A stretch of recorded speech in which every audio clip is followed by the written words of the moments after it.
for watching the DIY Daddy channel. My name is Don. Right now it's springtime in Maine, or actually it's still springtime. It's not officially summer yet. Memorial Day was just yesterday, and in Maine that means people are starting to plant their gardens. One of the things that we can do to increase our growing season is to use raised beds and above ground planters. That gives you a little bit of extra time. The soil warms up faster. You can add a week or two once your growing season.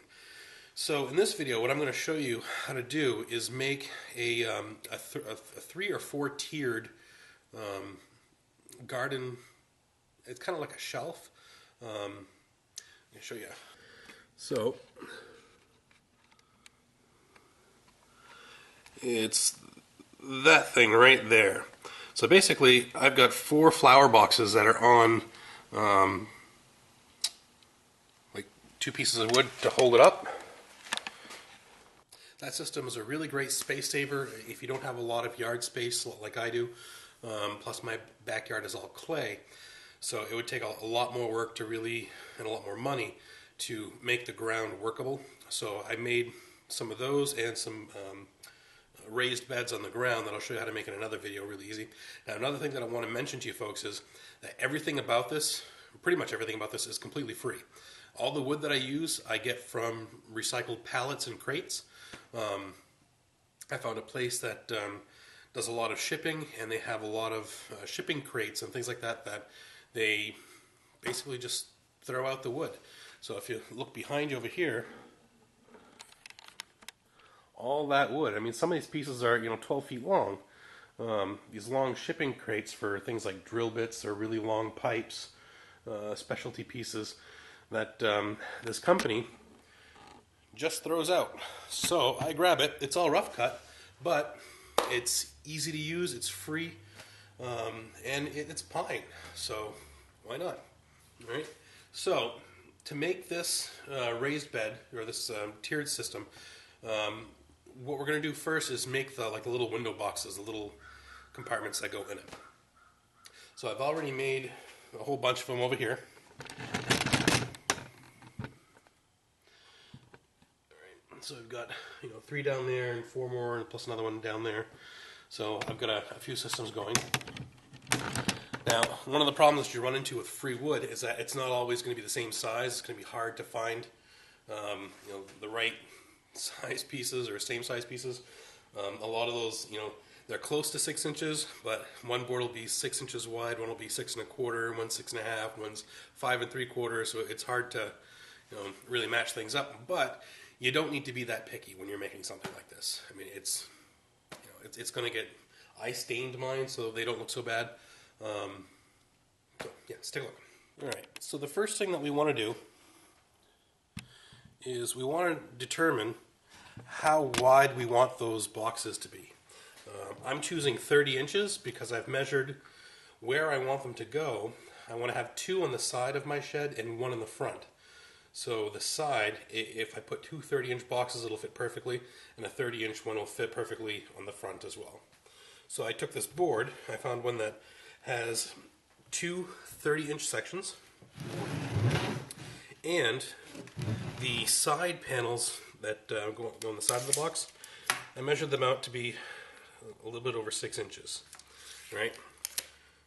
So what we do next is cut those out.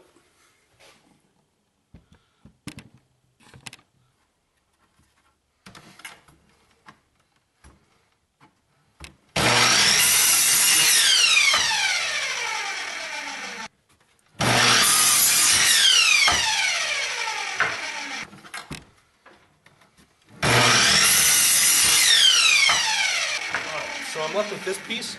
I'm not going to throw this out. I've got a little pile of ends right there that I highly suggest you don't throw out, especially if they have 90-degree angles on them. I'll show you in the next video on the raised garden beds how those get used. So now we have the 2 sides of the box, and we have our 2 ends. So I don't really care too much about the aesthetics of it. Like I said, I'm going to stain it, so it's not going to look so bad. And I kind of like the fact that I'm able to use recycled wood. So that's kind of a selling point for me. So that being said, I'm still going to take the best looking sides of these pieces and make sure that they're facing out. So like this side that has the defect, that's going to go in. I'm going to try and put it like that, and we're just going to line things up.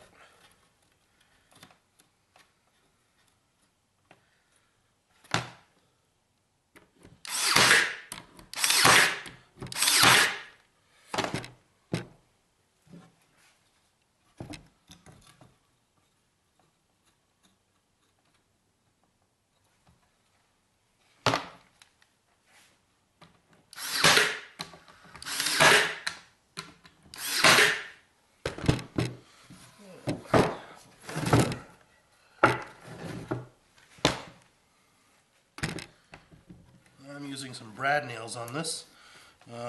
If you want to make one that's higher quality, that's going to be lasting a while, you might want to consider using planed wood and better quality nails, maybe a little bead of glue on each seam as well.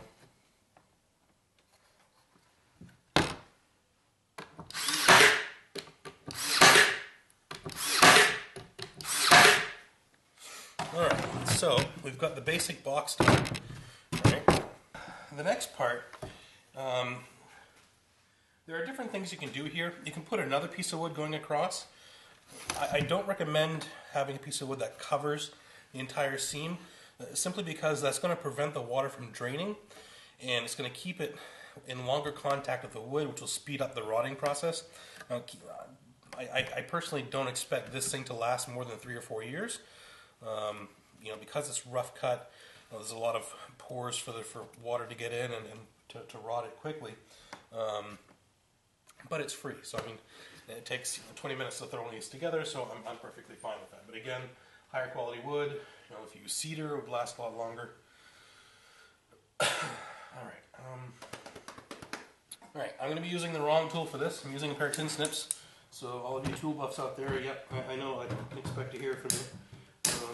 But I have kids, and my cutters disappeared, so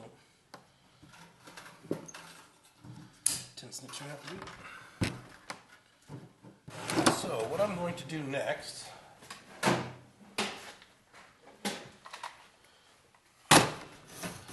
I'm going to line this thing up.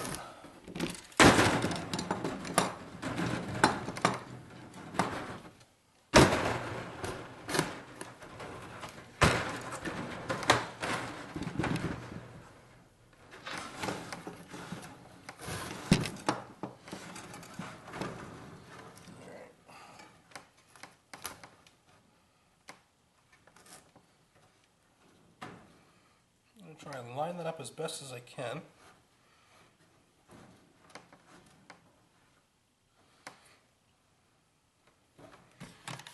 And then I'll start stapling it on.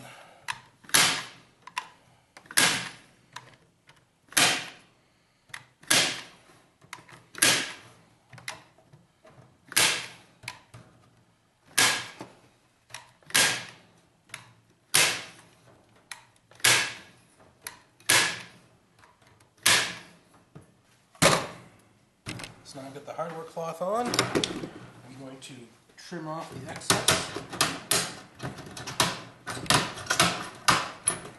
Alright, so we might have a few rough edges on the side. So what I do is I take my tin snips, take the handle, and I just rub it along the edge. It pushes all those little things inwards.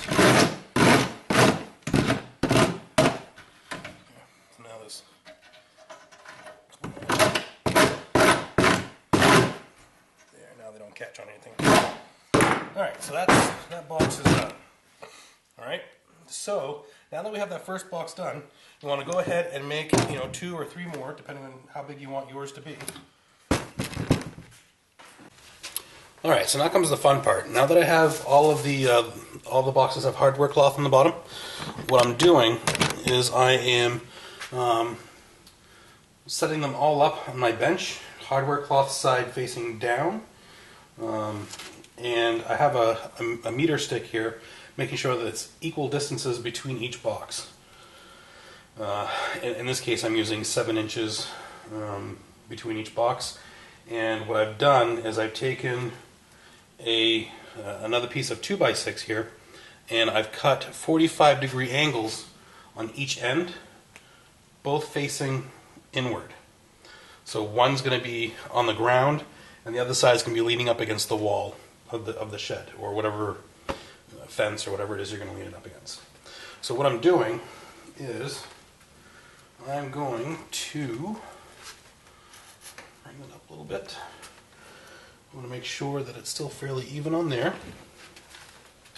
And I'm going to stick one nail right in the middle.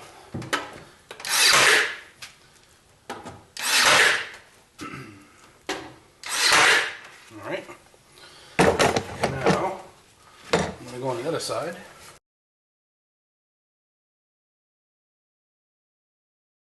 Alright, so I've got it leaned up against the wall here. And now I'm going to take my level, and I'm going to pivot each box individually.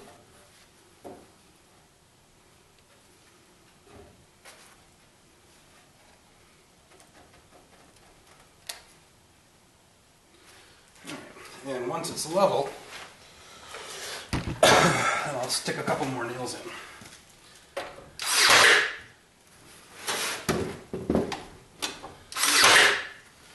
Alright.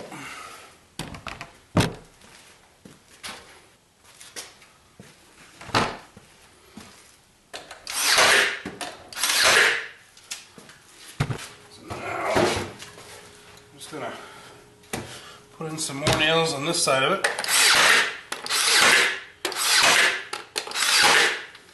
So now, I'm just going to put in some more nails on this side of it.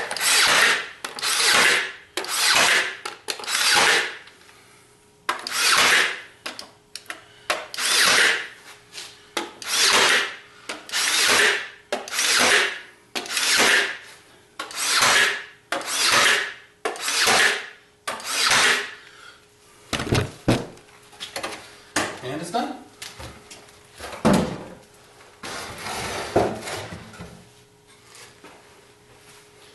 And there you have it.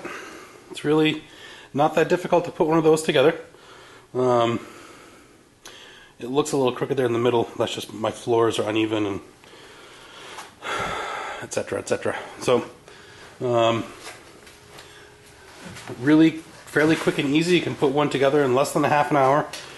And, you know, all free wood. You can stain it, you can paint it, you can leave it as it is. And these types of beds, what I would recommend doing is putting like some newspaper on the bottom so the soil doesn't drop through, but it'll still allow the moisture to leave. These are great for herbs, they're great for lettuce, spinach, all kinds of like leafy greens. Yeah, even beans and things like that, peas.